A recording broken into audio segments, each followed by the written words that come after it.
o que é a narrativa cinematográfica, a bendita narrativa. Você acredita que tem muita gente que confunde narrativa com narração e não tem nada a ver uma coisa com a outra, né?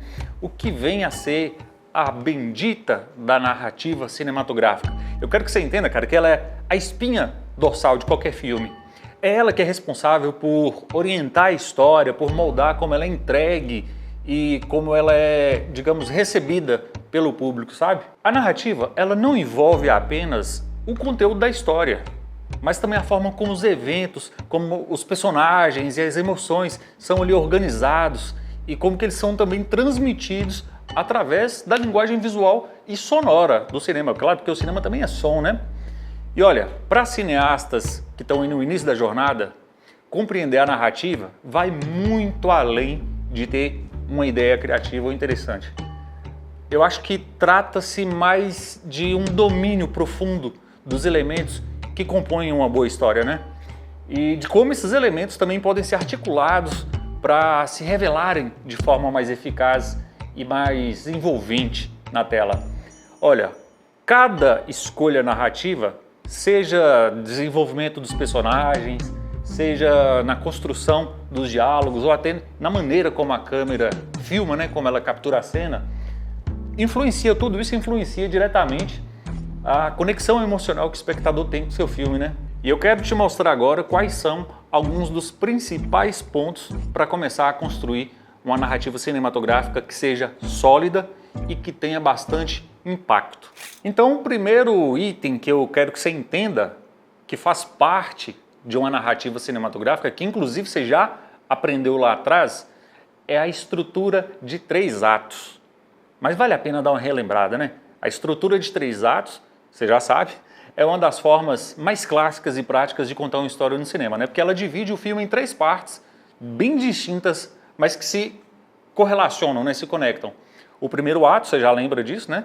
Que é a apresentação, e é no primeiro ato que os personagens principais são apresentados à história, como o mundo deles funciona, né?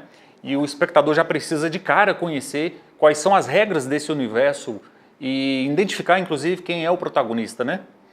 Um exemplo clássico é o filme O Rei Leão, onde lá no início a gente conhece o Simba, né? E o reino do seu pai, o Mufasa. Olha o filmão bom, né?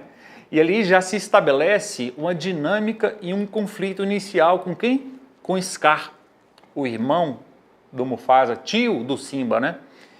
Quando o filme chega ali em 30 minutos mais ou menos, ele passa para o segundo ato. E o que é o segundo ato? Vamos relembrar?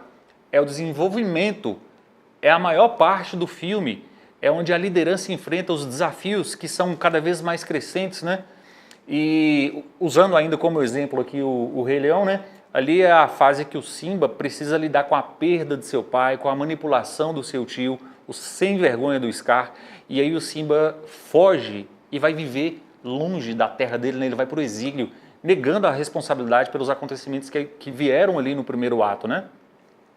Muito bem, quando tem esse segundo ato, que é mais ou menos 50% do tempo de duração do filme, lembra?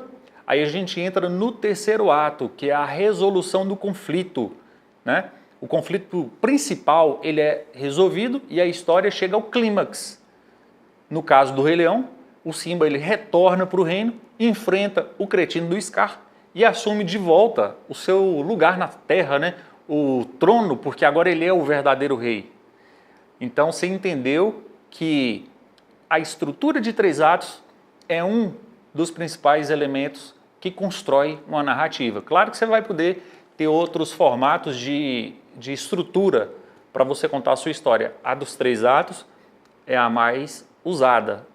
Agora eu quero que você entenda um segundo exemplo, um segundo item que faz parte da construção de uma boa narrativa, que são personagens e arcos.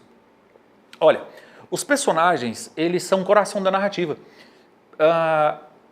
Bons filmes, eles apresentam personagens mais complexos, que ao longo do tempo eles evoluem, que a história, durante a história ele muda talvez de caráter ou alguma coisa do tipo, né? Ele começa de um jeito, mas não termina do mesmo jeito. O arco do personagem é aquela transformação que ele experimenta, né? Um exemplo claro de um personagem que tem um arco dramático bem assim delineado, você vai encontrar no filme Star Wars, Uma Nova Esperança, que é onde você vai ver o Luke Skywalker, né? Ele começa como um jovem bem coitadinho, bem ingênuo, né? Bem bobinho, num planeta lá bem isolado. E ao longo do filme, ele vai crescendo em confiança, ele vai adquirindo habilidades, ele vai se tornando o herói aos poucos, até chegar no ponto que ele vence a Estrela da Morte.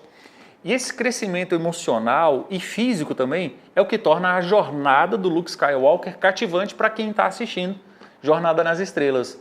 Então esse foi o segundo elemento que constitui a narrativa cinematográfica. Eu quero que você entenda agora um terceiro elemento que vai te ajudar a criar uma narrativa cinematográfica interessante, que é o conflito. Cara, conflito... Uma história sem conflito não é uma história, porque o conflito é o que move essa história.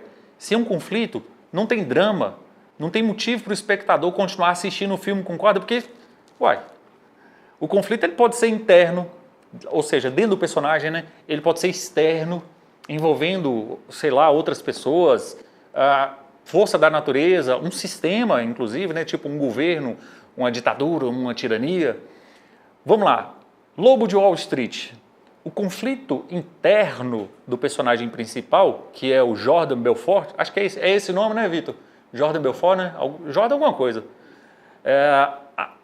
O conflito interno dele é o quê? A luta com o vício. Não é contra o vício, é com o vício, que é um parceiro dele. Ele não quer se safar do vício, ele não quer deixar de ser ganancioso, então a luta dele é com o vício, com a ganância e a busca incansável por poder e riqueza. E aí o conflito externo envolve as consequências das atividades ilegais e da pressão que o FBI provoca em cima dele, né, da empresa dele. E aí o filme desenvolveu uma tensão ao longo do tempo, fazendo com que você, espectador, se questionasse o tempo inteiro sobre até onde esse cara é capaz de ir antes dele ser capturado pela polícia, né? Então você entendeu o peso do conflito em Um Lobo de Wall Street? Portanto, eu quero que você entenda agora o quarto elemento que vai fazer parte da narrativa cinematográfica. Ponto de vista.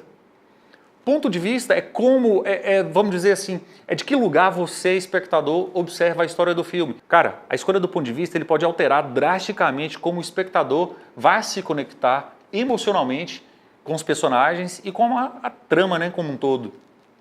Olha, no cinema, essa decisão pode ser feita com base em um personagem específico, pode ser um narrador externo, ou até múltiplas perspectivas, sim, porque tem filme que mostra o ponto de vista do personagem, tem filme que entra com a narração, tem filme que mostra circunstâncias de ângulos diferentes sobre a visão de outro personagem, a perspectiva de outra pessoa que está ali na história, né? E eu quero te dar agora como exemplo para esse ponto de vista do protagonista, o filme Taxi Driver, de 76, olha bicho, nossa, de 76 já tinha um baita de um filme assim. Você sabia que Taxi Driver é de 76, Vitor? É de 76. E você sabe de quem é o filme Taxi Driver? Quem é o diretor? Martin Scorsese, o velhinho das sobrancelhas mais charmosa do cinema. E quem é o ator principal de Taxi Driver? Eu não lembro o nome dele. Vai ficar de lição para casa para você, viu? Então, pessoal, o Vitor não vai ouvir que o Taxi Driver é protagonizado por Al Pacino, né? E o que acontece ali? A história ela é contada do ponto de vista do Travis, que é o personagem do Al Pacino. Pegadinha do malandro! Taxi Driver é Robert De Niro, meu amigo. Robert De Niro, é isso aí. Então, olha só, Robert De Niro, ele interpreta o Travis Bicicleta? Travis Bickle. Não é Travis Bike, é Travis Bickle. Ele é um veterano de guerra, é um cara que está perturbadaço, instável mesmo emocionalmente. E aí o espectador ele é levado a ver o mundo através dos olhos dele, o que faz intensificar ainda mais a sensação de alienação e de paranoia que esse personagem dele sente. E aí, cara, à medida que o filme avança, a perspectiva distorcida do Travis faz com que o público acaba questionando o que é real e o que é fruto da imaginação dele, fruto da mente paranoica dele, sabe? Maravilha. Agora eu quero que você entenda um quinto elemento que vai fazer parte da narrativa cinematográfica, que é diálogo e subtexto. Bom, diálogo sem dúvidas, é uma das ferramentas mais diretas para expor a narrativa, né? Só que o subtexto é o que está por trás das palavras que são ditas, é o que muitas vezes faz a cena ser realmente interessante. E aí eu vou te dar um exemplo agora de um baita de um filme. Se você não assistiu esse filme, pelo amor de Deus, assista. Assista o 1, assista o 2 e assista o 3, O Poderoso Chefão. Vamos pegar como exemplo aqui agora o Michael Corleone, né? O Michael, ele fala calmamente sobre a necessidade de resolver um problema com um concorrente. Ele usa a palavra resolver um problema com um concorrente. E é claro, fica óbvio para a gente que ele está falando em matar esse rival dele, né? Então, a morte, temos que matar é um subtexto. Ele fala, temos que resolver. Não precisa falar como, porque você já entendeu que o cara, ele é um, qual é a palavra? Ele é um mafioso, né? Só que as palavras ditas, elas são friamente calculadas, o que enfativa essa natureza controladora e letal que o Michael Corleone tem, né? E aí outra cena clássica, que também está carregada de subtexto, é no filme Casablanca, filme necessário, você tem que assistir. Quando o Rick e a Ilsa conversam sobre o passado em Paris, embora o diálogo seja bastante superficial, referindo-se lá às memórias felizes, o subtexto é carregado de dor e saudade, porque aí já mostra que realmente eles sentem, mas não dizem diretamente, né? Então te faz sentir, cara. Narrativa visual, o que é isso, meu camarada? Você sabe que o cinema, antes de tudo, ele é uma arte visual, né? E muitas vezes mostrar é muito mais eficiente do que dizer. Isso significa que usar imagens, composições de cena, iluminação, movimento de câmera, tudo isso para contar a história se faz, na maioria das vezes, mais eficiente. Um exemplo icônico de uma narrativa visual, cara, é a abertura do filme 2001, Uma Odisseia no Espaço. Meu amigo, se você não assistiu esse filme, dá pausa no curso Cinema Prático hoje e assiste esse filme, tá? Aí você volta, mas termina essa aula toda primeiro, beleza? Será que eu vou dar um spoiler do filme? Não, eu acho que não. Vou tentar fazer isso aqui sem um spoiler. Porque olha só, em 2001, Uma Odisseia no Espaço, essa abertura ela não tem nenhum diálogo. A gente é apresentado à evolução humana desde os primórdios da civilização até o futuro. As imagens falam por si só, sabe? Criando ali uma narrativa bem poderosa e reflexiva sobre o avanço tecnológico e o lugar da humanidade no universo. Olha que louco. A primeira cena, bicho, que é a cena dos, vamos chamar de os macacos, né? Ela dura, eu não lembro agora quanto tempo, mas ela dura mais de 20 minutos, talvez 30 minutos, sem uma palavra, até porque macaco não fala, mas você entende tudo que está acontecendo ali, você já consegue traçar uma linha de raciocínio incrivelmente complexa, só por meio das imagens. Muito louco, né? E aí eu vou te dar também mais um exemplo de um filme mais moderno até, que é o Mad Max, A Estrada da Fúria, onde grande parte da história e das emoções dos personagens é transmitido através de ações e imagens muito impactantes, com o uso de pouquíssimos diálogos. Olha só, as cenas de perseguição, os olhares e as ações contam uma história de sobrevivência e liberdade. E não precisou de muito diálogo para você entender o contexto que esses personagens de Mad Max estão inseridos, né? Eu quero que você entenda agora o 7º elemento que te ajuda a construir uma narrativa forte. A temática. Cara, a temática de um filme também, eu posso dizer que também é um coração, é um filme que tem 2 corações, né? É uma ideia ou uma mensagem central que a narrativa busca explorar. Os filmes, muitas vezes, eles têm um tema muito universal, como, por exemplo, sei lá, amor, vingança, poder, rendição, mesmo. Rendição? A rendição. Cacetada, velho, eu ia fazer um filme que chamava Redenção. É redenção mesmo que eu quero dizer. Não de se render, mas de se redimir. Então é redenção. Bom, vamos pegar aqui Coringa como exemplo. Pô, aí é top. Coringa, cara, é um exemplo bom porque o tema central, olha só, é o impacto da marginalização social e da flexibilidade mental, onde o personagem principal, né, que é o Arthur Fleck, ele é gradualmente levado ao seu ponto de ruptura pela indiferença de uma sociedade que ignora o cara, que oprime o cara, né?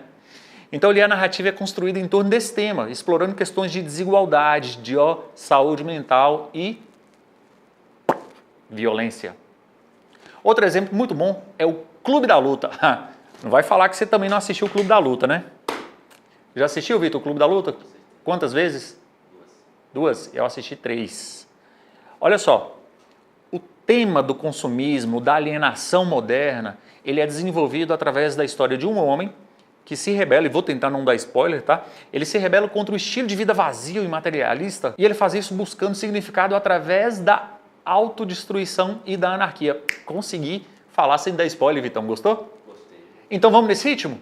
Bora. Porque o ritmo é o 8º elemento que eu quero que você entenda. O ritmo, meu irmão, de uma narrativa é essencial para manter o público engajado. Um filme ele pode alternar ali entre momentos de alta intensidade, depois pode vir uma calmaria, para criar uma experiência que seja emocionalmente envolvente. Segura esse exemplo.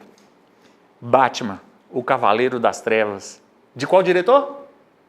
Christopher Nolan. O ritmo é acelerado, com uma série de eventos intensos que mantém você na pontinha do sofá. Eu, pelo menos, fiquei na pontinha do sofá.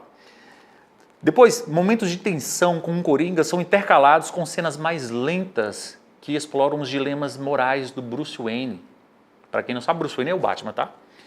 Ali criando um equilíbrio que sustenta o interesse do público durante o filme inteiro. Então ali o equilíbrio entre a tensão que o Coringa causa e a leveza dos momentos de conflitos do Bruce Wayne. Agora, no filme A Árvore da Vida, de Terrence Malick, já falei sobre ele no meu Instagram, é um filme que tem um ritmo mais contemplativo, mais poético, né? A história ela vai se desenrolando lentamente, convidando o espectador a refletir sobre a natureza da existência, sobre a vida, questões familiares, com longas pausas visuais e diálogos bem minimalistas. Esse cara é muito bom nisso. Pesquisem esse diretor, tá? E pesquisem ouvindo música, porque a gente vai falar agora sobre o uso da trilha sonora como 9º elemento para se construir uma boa narrativa. Meu irmão, a música é uma ferramenta poderosíssima na narrativa cinematográfica, você não tem noção, porque ela ajuda a definir o tom emocional de uma cena e a estimular temas. Por exemplo, o filme Tubarão. Quem nunca assistiu Tubarão, né? Sessão da tarde? Eu já assisti umas 4 vezes. Cagava na roupa de medo do tubarão, cara. E eu nem vi o tubarão. Mas eu ficava com medo por quê? Porque em Tubarão, a trilha sonora que foi feita por John Williams, ela é icônica para começar, né? E só algumas notinhas que já tocava ali da música principal já gerava aquela sensação de medo cada vez maior, sinalizando que o tubarão estava ali, cara, sem que ele nem sequer aparecesse na tela. E é isso aí que é a magia. Ele não aparecia na tela, mas você entendia que ele estava ali prestes a... Um outro exemplo muito bom de como a trilha sonora ajuda a construir essa narrativa do filme é o filme A Origem. Cara, também com a trilha sonora de Hans Zimmer, né, meu amigo? Pesquisem sobre o Hans Zimmer, tá? Porque nesse filme, ele cria uma atmosfera de tensão, de urgência, complementando a narrativa de sonhos dentro de sonhos, porque é sobre isso que o filme fala, né? Ali a música ela é usada de maneira intrincada, cara, para guiar o espectador pelas camadas complexas da história. E é complexo você entender esse filme. Portanto, te recomendo assistir pelo menos 2 vezes, uma atrás da outra. Outro elemento que é igualmente importante é o simbolismo. Vamos colocar ele como elemento número 10. O simbolismo é o uso de imagens, de objetos que representam alguma coisa maior do que si mesmo dentro da história, sabe? Por exemplo, lá no filme O Grande Gatsby, tem um farol verde que fica lá no final do cais e aquele farol, ele simboliza os sonhos inalcançáveis do Gatsby, né? Gatsby. Representando ali sua busca por riqueza, status e o principal, o amor da Daisy, né? O farol está sempre ao alcance da vista do Gatsby, mas fora do seu alcance físico. Olha que louco.